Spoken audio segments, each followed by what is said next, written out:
honestly, I'm just going to be very honest.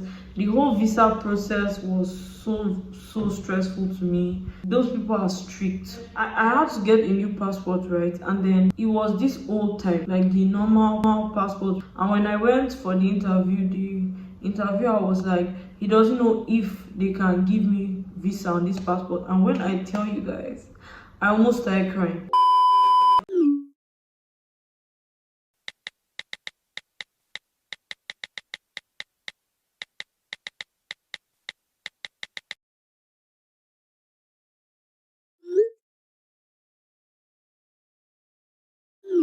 Bye.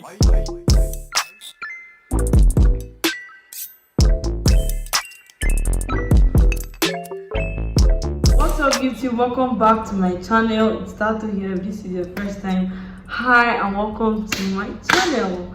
As you guys can see from the title of today's video, I'm going to be telling you guys basically things to know before applying for a Chinese visa, tips, because honestly, I'm just going to be very honest, the whole visa process was so stressful to me. Those people are strict. That's what you need to know. I don't know if it's like that everywhere, but Nigeria, well, let me just say Abuja because I don't know how it is in other places. Here, they are very strict. Any little thing, they will send you back.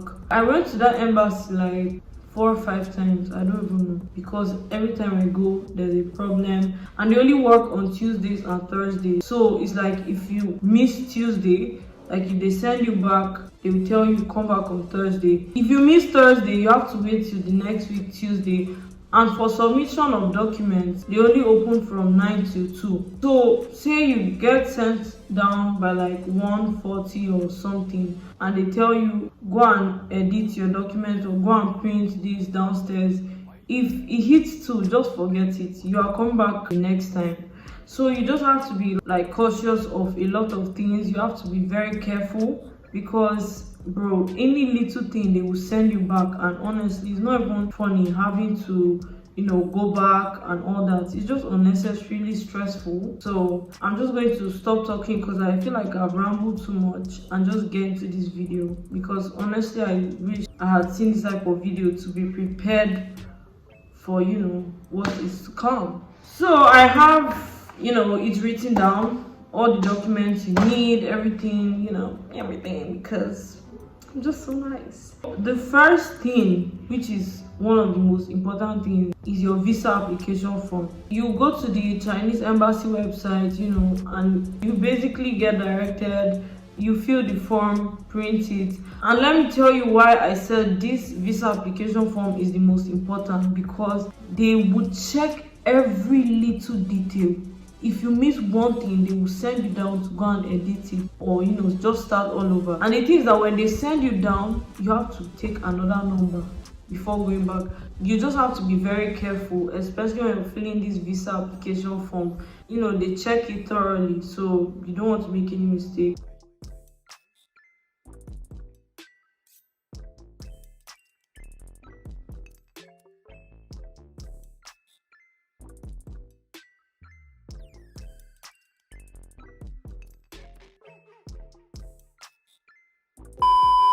They are very strict about this form. That's just what you need to know. So be careful when you fill it. Make sure you cross-check. If you can't do it by yourself, you can get an agent, or just get somebody that has done this before to help you, so you can avoid mistakes. And when they fill the form, make sure you check it thoroughly, check your information, everything. The next thing you need is your passport, photocopies of your passport data page. You would need a photocopy when you're submitting your police character for authentication, which I will get into, and also when you're submitting your documents, obviously. If you have an old passport, like let's say you've gotten a Chinese visa in it, you would obviously indicate on the form that you've gotten a Chinese visa. So you have to take your old passport where you have the visa on it, and also take a photocopy of that passport data page, because you would also submit that as well. As a matter of fact, you need to have photocopies of all your documents, like every document, because when you submit your documents, they will take the photocopies and give you back the original. So you have to have the photocopies of all your documents. Your passport needs to be valid for more than a year. If it's valid for less than a year and you're trying to apply for an X2 visa, which is obviously more than 180 days, meaning it's a long duration of time, you need to have a passport that is valid for more than a year, because when you go to China and they're giving you a resident permit, it's for a year. They give for a year and you have to renew. So they can't give you on a passport that is valid for less than a year. So you have to renew your passport.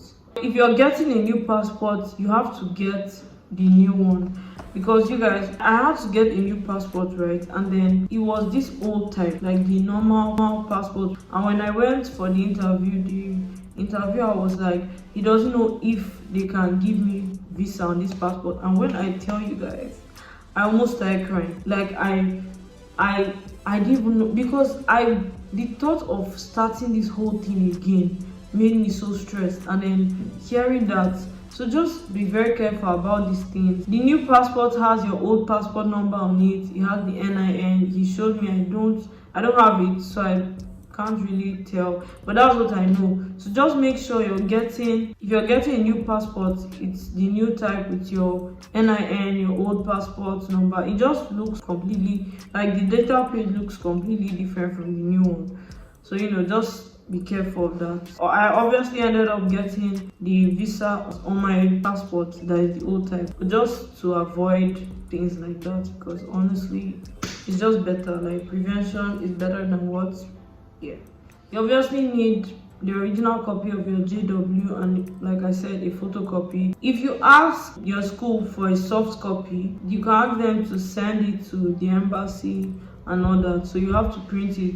I asked for a hard copy, but I heard it's always better to ask for the soft copy, because the hard copy can get lost in the mail or something, and honestly you don't want that. So just to avoid, I think it's preferable to get the soft copy of your documents, which is, the JW and NOC. You need the foreigner's fiscal examination form. You can print it from the website. Just go to Chinese foreigner's fiscal examination form. It will pop up. You print it, you go to the hospital, do your test, just tell them you want to do fitness examination. They will take your blood, urine, stool, all that, and then you fill the form, get your x-ray. And then when you fill the form, you should also ask for the lab report, because on the form it states that they need to see the x-ray from the hospital, like the x-ray results. So it's just preferable you take your lab report and just attach it to the fiscal examination form, just to avoid,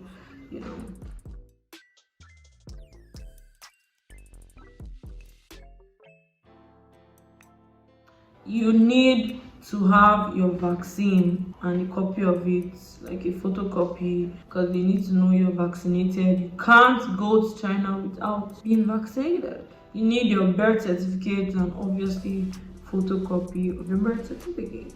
If you are not under scholarship and you have a guardian or a guarantor, or the person paying your tuition and all that, you need a bank statement, and the bank statement has to be 6 months recent, meaning in the past 6 months. You also have to get a letter of guarantee from your guarantor to show that they have confirmed that they will pay your school fees, take care of your, dorm, everything, just to make sure that they'll take care of you. You also need the data page of your guarantor, their passport data page. You have to photocopy that as well.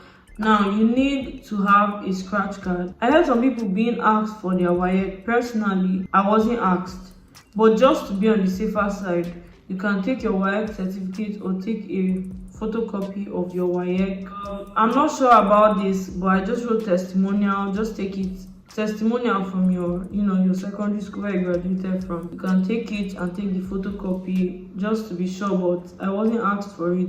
Obviously, you need a police character. Now, the way the police character process goes is that you apply for the police character. You can decide to do it electronically or manually, and by manually you have to go to the police station to get that one. Basically, after you get your police character, you take it to Ministry of Foreign Affairs to get it notarized. After it's notarized, you take it to the embassy for it to be authenticated, and that takes like 5 days. So when you submit it, you pay 17,500 for authentication. And then when you submit your police character, you're supposed to get a pickup form, because the only way you can get the police character after the authentication is by showing them the pickup form. And then when you get your police character, then you can submit the rest of your documents. Another thing you need is your NOC. It's basically an invitation letter from your school to show that you are their student, and they are inviting you or calling you back to school and all that. Now your school is required to send a confirmation email to the embassy. You can find the embassy number and email online on their website. Your school is supposed to send them a confirmation email. I'll put it on the screen what it looks like. I don't know what is in the documents, the PDF that they sent, but I'm sure it's just my information. But yeah, this is what it's to look like. It's only when they send this confirmation email that the embassy can process your documents. I don't know if they can process it without getting a confirmation email, and even if they can, they will probably take a lot of time, because the visa is meant to take 5 days or so. Mine took a week. You just have to make sure your school sends a confirmation email to the embassy, and that is the only way you'll be very, very certain that your things will be processed faster. I don't know if you can process it without that email, because I heard them telling people like, oh, your school has to send this, your school has to. So I guess your school has to.